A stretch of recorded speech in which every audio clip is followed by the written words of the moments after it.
twisting, turning. That's a penalty, is it? No, he's still going. Oh, how about that? How about that? Two friends, two minds, and one love for Arsenal Football Club. You are now listening to the Caught in Two Minds podcast. Meanwhile, Shelly weaves his way through. What a start this has been. Yeah, what's up, everybody? What's going on, Fitz? Hey, man, I'm in a good mood despite yesterday. Whatever.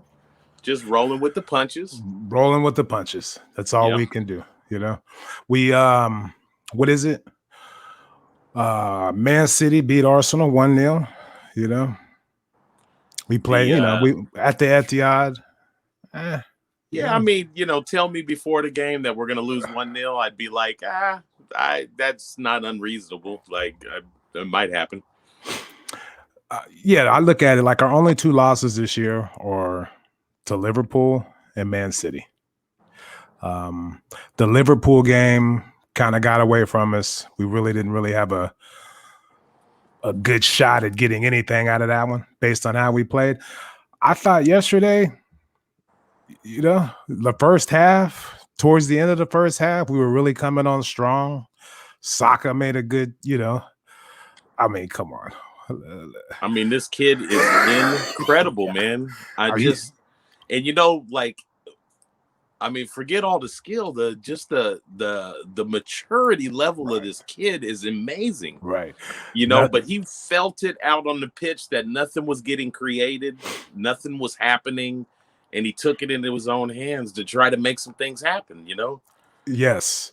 And I mentioned a couple things last week. I'm not going to toot my own horn, but I wouldn't mind seeing him playing up top in the top three out on the left. I just wouldn't. Put Willian out on the right. Sit Pepe down, dude. Anyway. I mean, it's such a close call. I mean, is it Pepe or Willian you sit down? I mean, you feel that strong about Willian still? Yes, because of the free kicks, the corners. He just moves on. He gets it a little bit more. He gets what we're trying to do out there. When you watch us play, who's sticking out like a sore thumb as far as chemistry and playing with the team? It's Pepe. I hate to say it. Oh man, I know. He didn't do it's anything. True, he didn't do anything yesterday. He cost a ton of money. He didn't do anything yesterday. He didn't do anything. I mean, I'm not trying to get on Pepe. He's not, I'm not really, I want him to do good. So I'm going to say, remember we said he has to have a consistent run of games. What's your cap on that? How many are you giving him right now? How many are you giving him? How many weeks can you go through what we went through yesterday with Pepe? How many games? It's a trip because normally I would say, hey, I'd like to look at the schedule. But when you're talking about somebody that we paid so much money for, you would assume he should be first name on the sheet, or something. I mean, that's what the money says. So, you know what? I'll give him 3 more games.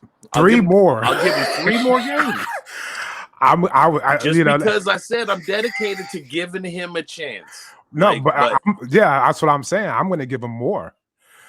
Because that's the last excuse. And I don't think he's ever gotten a run of 4 games in a row. That's what I'm saying. That's the last excuse. I don't mind giving him more because that's the last excuse. And I kind of agree with it. He hasn't had a consistent run of games. He's in, he's out, he's a sub. So I'm willing to give Pepe right now. I'm going to come out and say it. I'm willing to give him 8 games. 8 games. You're getting an 8-game run. You're going to be out there week in and week out. And I want to see what you can do because like you said last week, if he's not a good fit, we need to know. We need to know, and we need to go ahead and cut our ties. And like we were saying, it's not like a dedication to how much I believe in Pepe. it is a really like final audition, dude. This is it, dude. Like, yeah. We got too many youngsters sitting behind you. I mean, we could have gotten more out of Maitland-Niles. We could have gotten more out of Reese Nelson in the middle and Willian out wide. Like, and speaking of Reese, I mean, now there's a player who seems to fit in with the system and know how to move and cut, do his thing amongst the team. yes. Out on that wing. It would be Reese Nelson, somebody who's like you said is eating up some of his time. Pepe's eating up some of Reese Nelson's time. So yeah, I'm willing to give him eight games. He does need to play more, but if we are getting performances like we did yesterday in these type of big games, then it's like you said, it's time to cut ties. Now I want before we go on to another one, I want to go back to Saka. Yeah. Nothing fancy. Just a solid, complete, technical football player who makes tremendous decisions at the age of 19. It's just amazing. Amazing. I mean, you look at him play and just put, like I said, he puts a smile on my face. You know what I mean? I just smile at the kid because, and yesterday he was one of the only players late in that first half who really tried to take the game over for a little while. Him and Tyranny and that chemistry. Yep. You could kind of see it. Like he was like, man, like you said, we got to get this going. We got to try to do something. And we could have scored 2 goals. That's not far-fetched to say in that first half. Sure. And he was at the hand of both of them. Yeah. Yeah. I mean, it's just the lack of opportunities. If I literally said, hey, we had a chance to score 2 goals in the first half, it'd be hard for people to remember that because we barely had possession. We barely took any shots. We barely made a threat. But I mean, that was the game plan. That was the game plan going in. Right. Exactly. That was tactics. That's exactly what he wanted. I was thinking about that Twitter post that you had reposted that was talking about the difference between Pepe's defensive mids and then us going after a Partey. Not saying one is better than the other, but what Pepe sets his team up to do is to play keep away, right, and wait for you to make tactical errors and catch you, right. And so for the most part, I mean, people were disappointed that we had like a lackluster performance, but Pepe knew it was going to be that kind of a game. Arteta knew it was going to be that kind of a game, right. And the team, for the most part, they kept it tight. They, right. They did what they had to do. Yes, totally. It was all tactics the way we played because, if you look back at our what was it, FA Cup semifinal game against Man City, you know what I mean? We did the same thing. Hung around.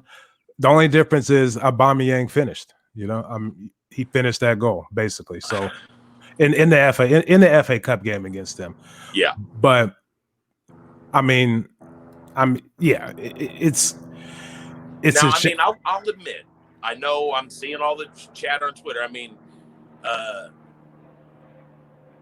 We lacked some creativity when we got the ball. Yes. Our hopes is that we got guys that can hold the ball up just long enough that Aubameyang can make that run down the pitch, that Pepe, if he understood what we want him to do, could make runs or, he's so talented, dude. And he's tremendous. And he added anybody. This might have been what Unai was thinking about when he got him.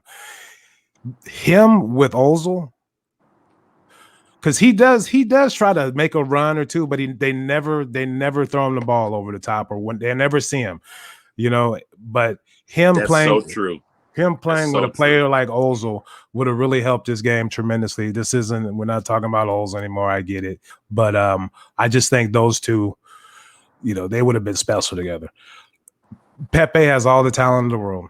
Tremendous left foot, can dribble. He's got size. He could shoot. He could pass. It's just putting it all together. And, he needs a consistent run of games. But in these big performances, I went straight back to Pepe. In these, because I want him to do good. If you're an Arsenal fan, people get mad when you say a bad thing about him, but you want him to do good. It's kind of frustrating. But so there is one option that we did not talk about, which I believe is legitimate. Is we didn't talk Laka into the starting lineup. I mean, no, with me. I mean, I'm sorry. I understand. I understand. And everybody believes that Abba should be playing center forward up top. Doesn't look like it. Until I see it, until I see it with Arsenal, I know what he's done in the past. Believe Doesn't me, look like it. Doesn't look like it. But yeah, when we're talking about our lack of creativity that we've been showing out there, I feel like we actually have an easier time getting Abba the ball out wide than if we had him in the middle of the pitch trying to battle two center backs and trying to, when we're not getting those through balls in anyway. Right. So Abba, I think right now has to play out wide. He does. And if we're talking about Pepe lacked, and maybe we put Willian over on the wing, or you got Saka on the wing. Maybe we leave Will, but Laka could be playing up top, and it's kind of crazy how fast everybody can get off Laka. 3 goals in the first 3 games of the season. We haven't had him start like that for us yet. And then we're just off him now. Everybody's just done with him. Yeah, I'm not off him. I kind of like the way Pepe's in a situation where he needs a running games. I think Abba needs a running games playing down the middle. That's where he wants to play. So, let's see if we can get the best out of him. But I think, you're right when you say, because I think Laka brings, which is weird, but he's able to hold the ball up and get more people involved going through the middle. Right now, we play out wide. We're a perimeter team. We got nothing going on in the middle of the pitch. No creativity. Every now and then Ceballos will slip a creative pass, but for the most part, it's, hopefully a 19-year-old kid can beat 2 people down the wing and get a cross in or create something, during the run of play to get this team going. But for the most part, there's nothing going on down the middle. And when Laka plays, he is able to hold up the ball better than Abba, which is weird, but it is the case. But it's a weird thing. But when we're talking about lack of creativity, literally, I think our most creative play is get the ball to Laka. Hopefully he can hold it up for 3-4 seconds. Right. And then he does pick out a pass well if you're making that run. And you have to make the runs around him. And then in the meantime, he fills in behind. He'll come and trail those plays. Yes. And who do you want trailing the play? A striker wouldn't be bad. A guy that can actually bury balls into the net. But the other thing about Laka is, because I saw somebody posted on Twitter yesterday about the front line doesn't come back to help. So it leaves a lot of pressure on the other 7 to play an entire team against them, kind of. But Laka does. That's what I was. When on defense, he comes back and he's like an extra midfielder. That's what I was gonna say. He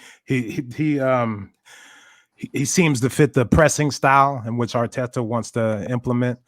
I think Lacazette really fills in that role as far as pressing their back line, making them get rid of the ball quicker.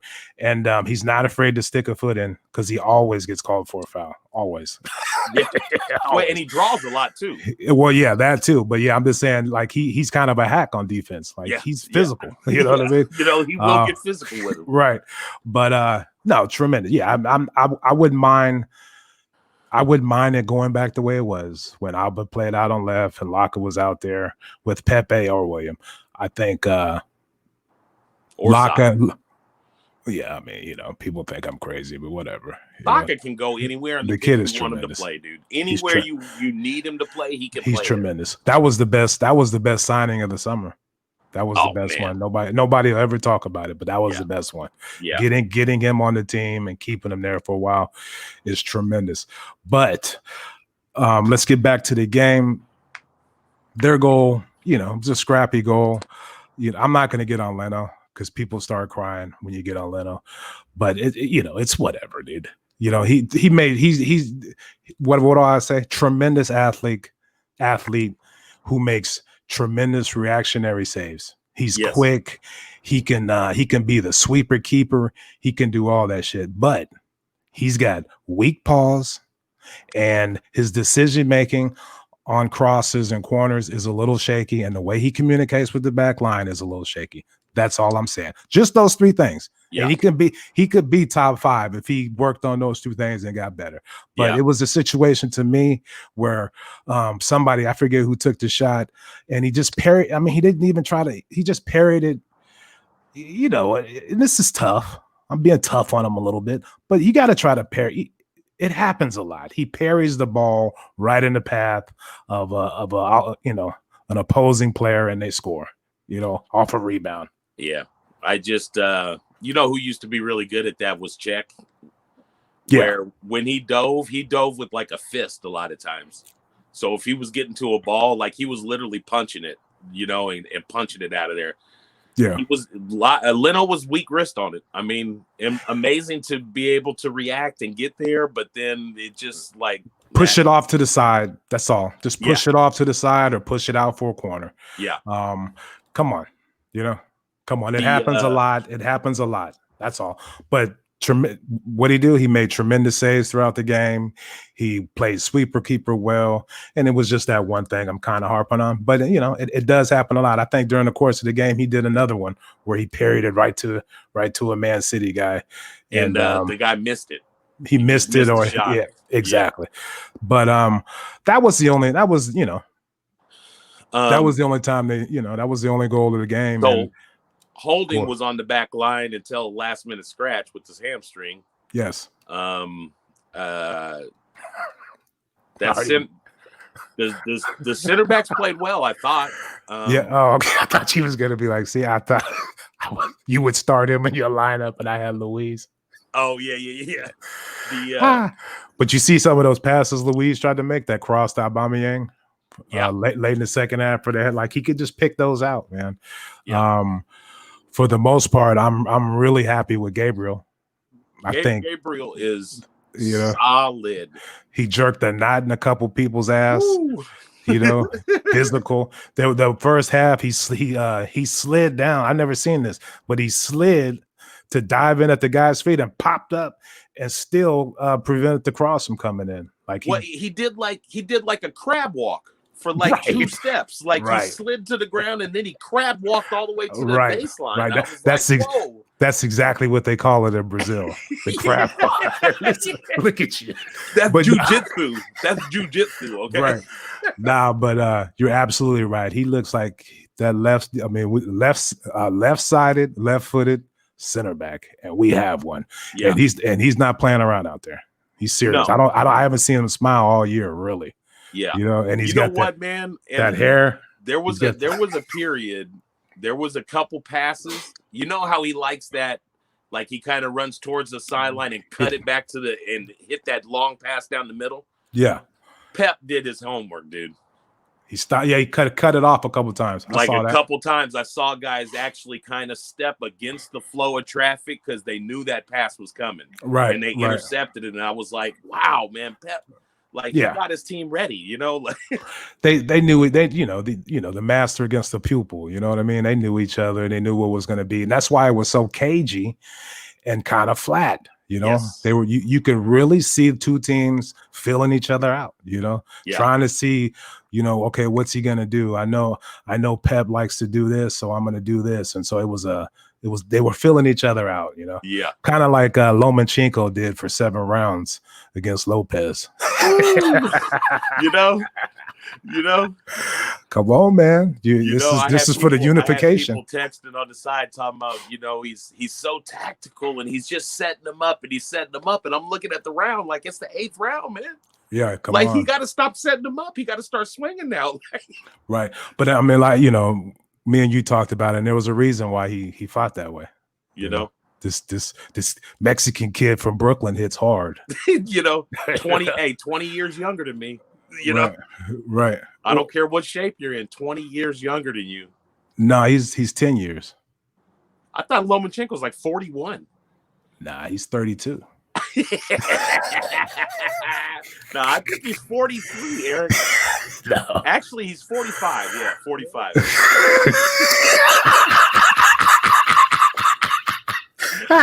Look at me. That's how people do all the time. I was getting ready to Google right now, but you're fucking around. Hold on a second. Don't come to Cotton Two Minds for your boxing information, okay? That's what I'm gonna just let y'all know. Okay? I know what you mean.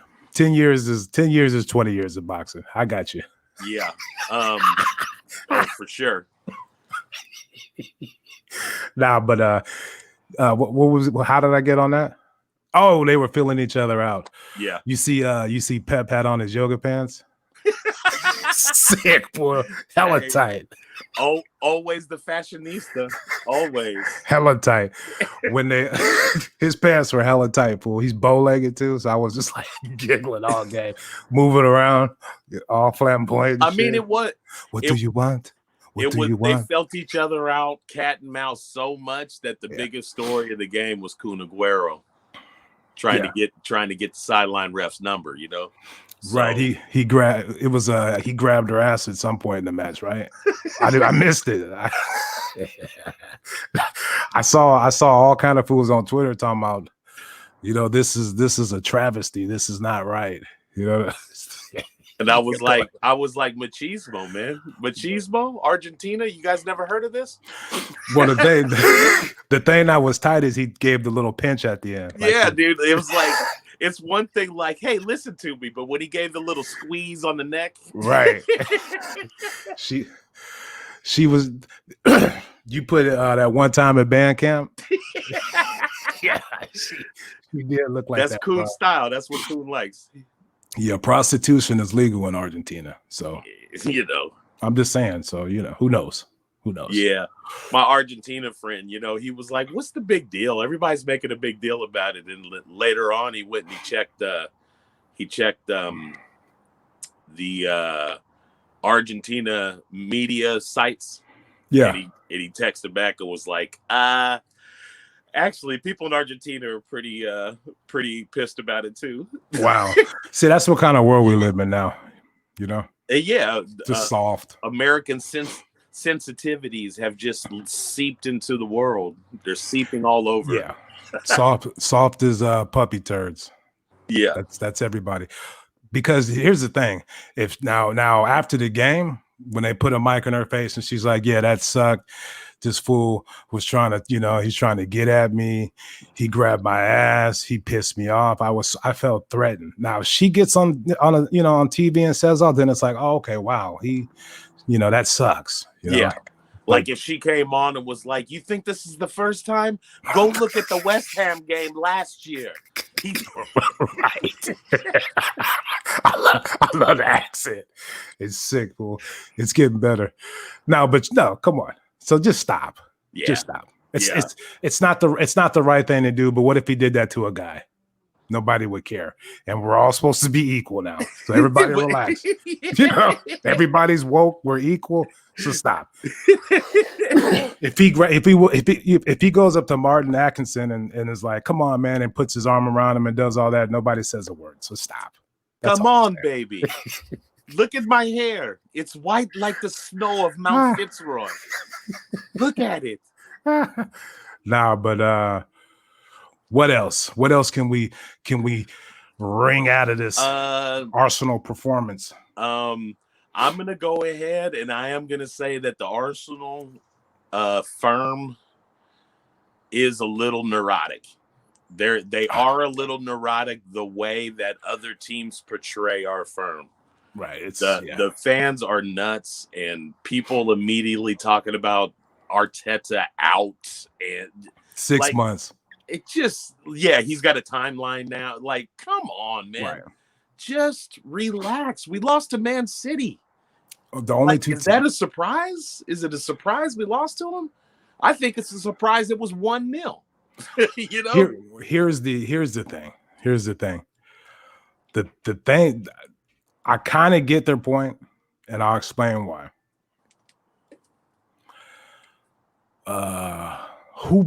Somebody beat Man City before the break 5-2. Aston Villa. They beat Liverpool 7-2. Oh no, it was West Ham. Everton? Anyway, somebody beat Man City. West Ham beat Leicester last week. Okay, that's or the week before. Yeah. But anyway, you could stop it. You know what I mean? I'm trying to rack my brain. I know. But they lost the game. They lost the game 5-1, 5-2 to somebody, and Liverpool lost 7-2 to Aston Villa. These are the only two teams we lost to this year. And the worrying part about what's going on with Arsenal is Aubameyang not getting the ball, not taking shots.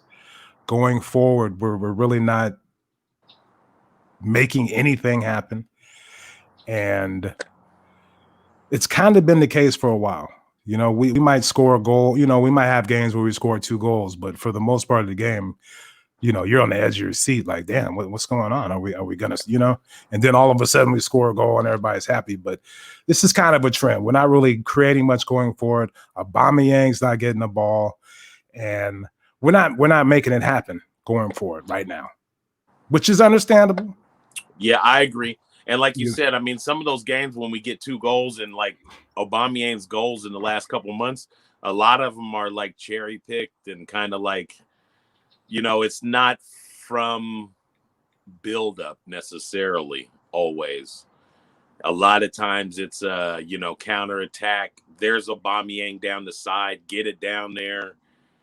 And that's not so much like tactical play. That's more kind of, you know, just, you know, positioning and luck, you know, kind of thing. Right. Okay. So Man City, it was Leicester City beat Man City 5-2. 5-2. Yeah. But Leeds tied against them 1-1. You know, Leeds just got promoted. and you know, and like I said, I'm not complaining about the match yesterday. If those 2 chances go in the first half, we're running around screaming like nothing's wrong with Arsenal. Everything's great because we won 2-1 to Man City. They didn't go in. We didn't give up a lot of goals. We were away. You know, not a bad result. Not a bad result because it could have easily been a draw or we could have won that game 2-1. So, yeah. But like and I know being Arsenal fans, everybody wants, you know, goals. They want to see offense because, you know, we've always had creative players that can, like, you know, fill the net and stuff like whatever. But it was a good point that they made that, you know, Arsenal's had the tightest defense since Arteta's joined. Yeah. I think they don't necessarily give Arteta his tactical credits for the way he sets up defensively, especially with a team that has traditionally in the last 8 years been, you know, lackluster defensively. Yeah, it's a huge accomplishment that he's got this team actually playing tight enough that we can be in games and win them. You know, yes. I completely agree. So, you know, I mean, and that's like not to discredit your point, but just to be counterpoint to, you know, all the negative Nancys out there that don't want to give, that, you know, are very reactionary to a loss to Man City 1-0. I mean, this is Premier League. Like, what are they going to feel like when we lose that random game in February to Sheffield United? Like, I mean, you know, I mean, these losses happen. I mean, 1-0. I'm not that disappointed. Like, no, me neither. Like I said, the only thing I'm worried about is, you know, Aubameyang, just signed a huge contract, and that doesn't mean anything. But at the same time, like if I was playing a sport and they signed me to a huge contract and extended it, I would feel a little pressure. Sure. You know, that's just me. Sure. And I think he's the type of guy who feels shit even more than I feel shit. So he's probably out there just trying a little too hard, but the service isn't there. I mean, that's always been my case. There. Like, if people start complaining about a striker, I want to stop and be honest about what kind of service has he been getting, right. You know? And Like it has to be discouraging to be out on a wing, and every time the ball exchanges possession, you start running and they don't throw it up there to you. Right. And I'm not saying you're supposed to get it every time, but there's also the extreme side of it is that, man, I've made 23 runs today and you guys have lumped me 2 balls so far. Like, I just feel like I'm not in this game. Like I'm just out here floating around. Like you said, we got to find ways to be more creative. Last year, before, well, maybe that was after the pandemic, but when, like we talked about before, when they got that Turney, Saka left side, and they were playing together for a while. Or actually, I take it back. No, that was when it was earlier when we lost all our left backs and we started playing Saka back there. Yeah. And it was Saka and Martinelli up on the left side. And the two of them were just tearing teams up. Like and I'd love to see some type of chemistry consistently set up for Abba so he can get comfortable, man, and start figuring out, like, when I need to take my runs and when you're really going to give me the ball and, all that. Oh, yeah, definitely. I would. I completely agree. I'm so excited for Martinelli, dude. I just hope he comes back just healthy. Yeah. I don't have a doubt in his abilities. Like, the kid, no, he's proven it. He'd be pushing Saka right now, possibly, for like everybody going, now I don't know who's better, like, or who's more valuable. Like, I mean, there was a point when Martinelli was playing, he was the only one scoring goals for us in the FA Cup game.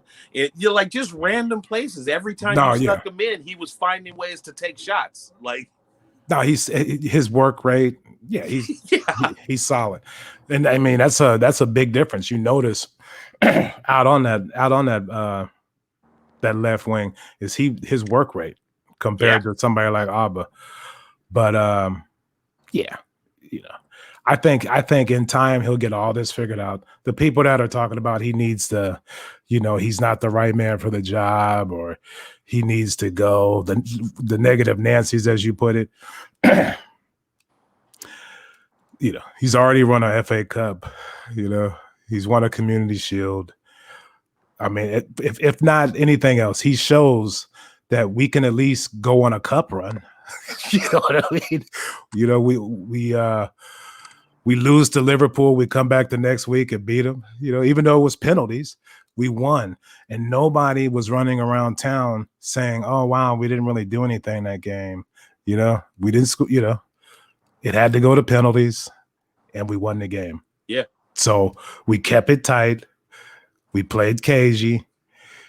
We grinded out a win, and we advanced in the FA Cup or the Carling Cup or whatever it is, the Caribou Cup, whatever that cup is now, dude. Okay, please, with all the fucking cups. Anyway, I think it's the Cocoa Rice Cup. Yeah, right. But so yeah, it's the same thing. Even all the games we won, you think about, have been real cagey, and then Aubameyang, does something fantastic and scores a goal and we win 1-0 or 2-1 or whatever. That's pretty much how we play now, until he gets the players in that are creative. The little, I'm sure he wants a David Silva type player. We don't have one of those right now. Or a Raheem Sterling type player. We don't have one of those right now. Right. You know what I mean? Those little bastards that run around and cause all kind of havoc. I'm sure he's looking for one of them so we can fit it in this system, and then we can take off. But trans markets only come twice a year. You got to be patient. We got to get the right players in. We got to get rid of the right players. Pepe's on an 8-game count, baby. Yeah. I'm not playing around with him or anybody who gets mad at saying, "Oh, you're being too hard on Pepe. Why are you saying that?" Yeah, you got to be careful to not fall in love with talent and to fall more in love with production. Fit. I need things out of you, man. I got to see it now. It's got to be a good fit. Like, if I tried to wear Pep's yoga pants from yesterday, I would look like a damn fool, or people will be intimidated by what they saw. If you know what I mean. playing around. You know what I mean? Me trying to squeeze into an extra small fucking yoga pants is not good. Not good. You guys will never, you know. Oh, wait. Yeah. Okay. All right. For the next show, I will be wearing some just to prove my point. You feel me? Yeah. They call that pulling back the curtain, folks. Right. I want y'all to see it. I'll just play. Do you real quick? A couple quick ones. You think we would have been better off with Zaha than Pepe? Oh yeah. Well, back to my point about fit. Yeah, exactly. Zaha's more direct. He will try to take it at defenders. And he's played in the Premiership. Yeah. You know what I mean? He's been around. He knows what it's like. He knows what you can and can't do and get away with. And I think I really want Pepe. I get so excited when Pepe gets the ball. And I think that's why I'm hard on him. Because it's like Gervinho, you know, people, he's not Gervinho, he's way better. What I mean when I say he's Gervinho 2.0 is the way he's able to dribble and get by people and do all kind of spectacular shit. And then at the last minute, it all goes to dog shit. That's all I'm saying. Like he's so elusive and he's so creative with the ball at his feet. And the only difference is he has a tremendous left foot. I would just be happy if he played like Robin. Dribble real fast, cut in on your left foot, and start firing his shots on goal. I would be happy if he just did that every time he got the ball. You know, remember Robin, when he get the ball, that's all he do. Dribble, cut in on his left foot, try to curl one far post. If Pepe just did that, he'd be doing something. Like, he doesn't understand the way Robin used to steal hearts, dude. He steal your soul. Everybody in the stadium knows what's coming right now, and you still can't stop it. He's going to cut in on his left. He could be that type of player. Like, he's got a better left foot than Robin. It's tremendous. I mean, well, it is. Robin was extremely accurate to me. Like, yeah, I just don't think we've accurate though. Pepe's crosses, his little passes, his corners, it's tremendous. But at the same time, the decision making, I mean, he could do anything Mahrez does. Just knowing he's got it. And I think that's the running games. You got to know what you can do, when to hold it and when to fold it. What's that song? You got to know when. Don't get me started. Don't be the gambler. Are you the gambler now? A bad motherfucker. Kenny Rogers on the under, fool. Islands in the stream. That is what we are. When he came out, that was sick. But when he came out with when that fool came out and he said, "Lady," sick. He don't get enough credit, especially from black people. He don't get enough credit. But yeah, well, and Mad TV really messed him up. Mad TV did an 8-year skit on him. Look, every time I watched it too, I was like, damn, I didn't know that fool was crazy. I didn't know Kenny Rogers was crazy like that. Tremendous. But my other real quick one was going to be Partey. I think the report that we should just report back that, you know what, don't expect nothing in this first game. And of course he didn't start him against Man City. The dude got to camp 2 days before the game. Right. And he's been playing all in fucking Africa. Excuse me. And he's been playing in Africa and you know, doing his thing out there or wherever they were playing. I don't know if they were playing in Africa. Yeah, he was in Africa. I'm sure he had to go to Africa and, you know, say hi to some people. And African qualifiers. Right. Qualify. So come on. How could you not know where he was at? Cuz, dude, you know, I watch Arsenal play. Just stop with all that, you know. But he came in and he's gonna be sick, dude. You see the size of his hands and his cheekbones and shit. He's not playing around. We got a monster on our team, and he came in and he flip-flopped somebody right from the jump. Somebody tried to get by him on the break, and he flipped his ass on the ground. I think it was the the number Foden or whatever his name is. Yeah, he smashed him to the ground and kept running like, had his hands to the side like, what are we talking about here? Yeah. What's going on? This is what it's all about. Yeah, he's a straight man, and like you said, if just always take a peek at the hands, y'all. Right. He'll jerk a knot in your ass. Hey, but and this goes back to the point we made earlier. Stages. Arteta, this is the equivalent of somebody coming into a sorry American football team and working on the offensive line. Just drafting players, signing players for that foundation spot. You know, you got to have this. You got to have in soccer, you got to have your defense on point. And once you get that, then you start putting in little pieces to the puzzle, going forward and scoring goals. When Liverpool, before Virgil van Dijk and after Van Dijk. Yes. You know what I mean? Yes. Huge difference. They got him. They got a rock. They got the other crazy tall Fabinho. And it was on. They got fools out there that could defend, and then you could let the little guys run, and you can let Mane run around there and destroy everybody. I'm telling you, a brick wall, man. I want to see him and Raheem Sterling in a cage fight, dude, for that 135. Man, that would be a fight. Because like you said, there was at one point they showed a close up of Raheem yesterday. Oh yeah, and I was looking at his little body. It's little, but it's so like he got muscles in his forehead and shit. Like I think, on a corner, Xhaka was trying to guard him. He just kept like moving him out the way. Yeah, and, like, he just kept pushing. He just kept pushing. But shout out to Raheem Sterling for going with the Harriet Tubman. Hairdo, that was tight.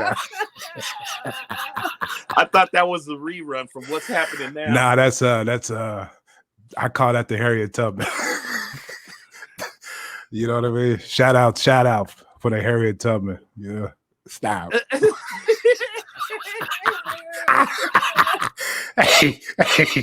hey, but for real, I don't know who we play. Go ahead. Raheem got like 8 kids, right? Never. It's 11 now. I think it's 11. Very fertile man. And 11 kids, and he's like 25. Something like that. That you already know something crazy is going on in there. Right. He enjoys pussy. Like, no one, is that what you mean? Anyway, what it do means we don't take no for an answer. That's what it means. Wow. Something. Okay, so where were we?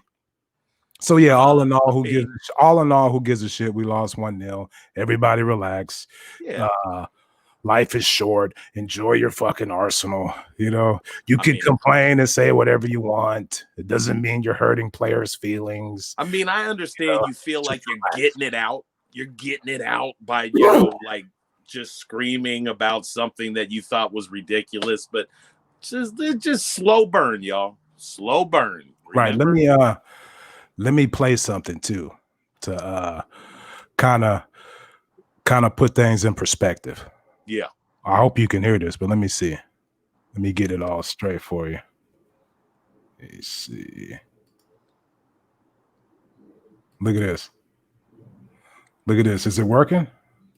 Well, obviously I'm upset because we lost the game, but I have to say that I'm extremely proud of the players, the performance they put in, and the type of game that we were able to play.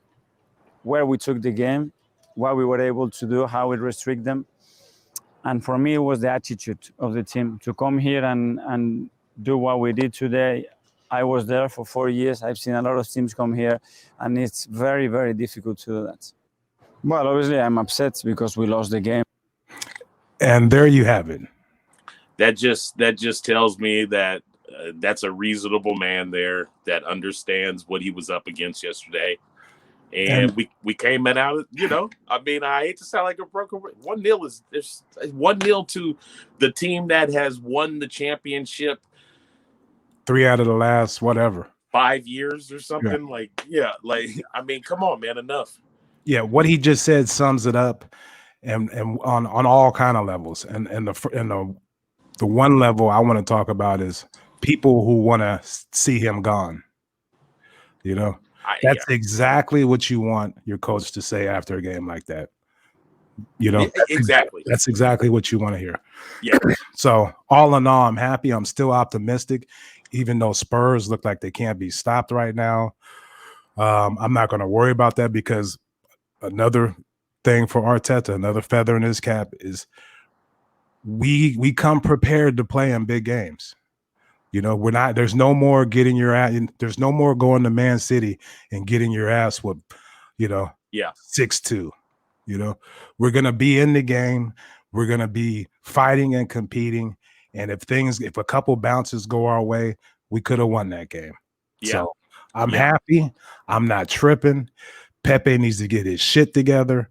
And that's all I got to say, Fitz. Let's end this. Go ahead. Get your last little point out there. Hey, I got nothing else to say except to just back up what you were saying is we do have depth. Like, it might not be at the quality of Liverpool or Man City, but we do have depth. So when things aren't working out during the game, I get excited when I see our subs come in, because I know that different subs bring different things to the table, and any one of them might give us what we need. We only needed one goal yesterday.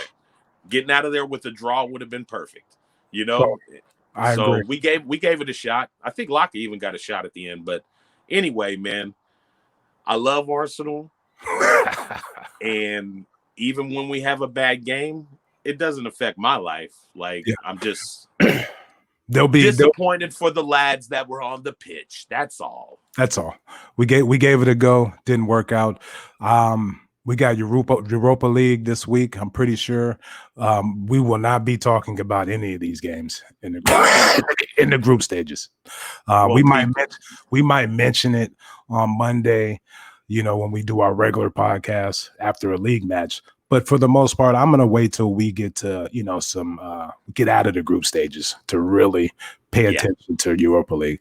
I'll watch the games. We're just not going to talk about, when we go to. I'm pretty sure I'll watch it. I mean, I've got an algorithm set up on my wall now to try to figure out which league is being televised and on what streaming platform. And right, do you have another beautiful mind? I'm like, do you have another $4.99 to shell out for CBS Access Sports or wherever it's at this year? Who knows? Like, no clue how many I'm paying right now.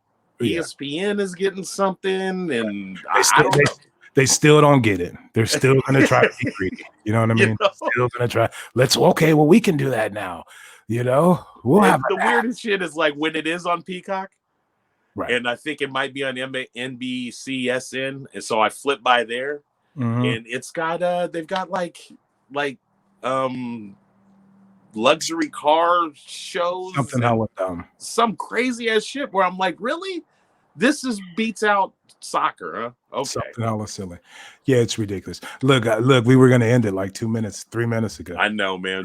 Just running my mouth. Nah, you're good. You're good. This is what it's all about. We're not on a time limit. I played I went to Arsenal.com and played that footage. So, yes. So, I just want to give a shout out to this Black-owned golf apparel company. Black Birdie? Okay. Black Birdie.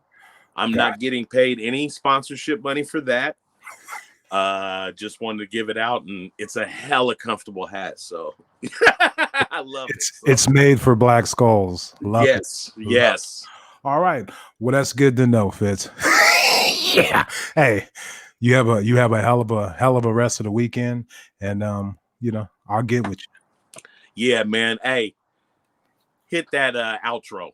Peace. Twisting, turning. That's a penalty, is it? No, he's still going. Oh, how about that? How about that? Thank you for tuning in to Caught in Two Minds. Please head on over to iTunes to subscribe, rate, and review. All feedback is much appreciated. And be sure to follow us on Twitter at CITM Podcasts, at Guna Rush, and at eMarshall Comedy. The music of this podcast is brought to you by Statics. If you like what you hear, please head on over to staticsmusic.com and be sure to follow him on Twitter and Instagram at staticsmusic. That's STATX Music. Peace. Hey, can you hear me?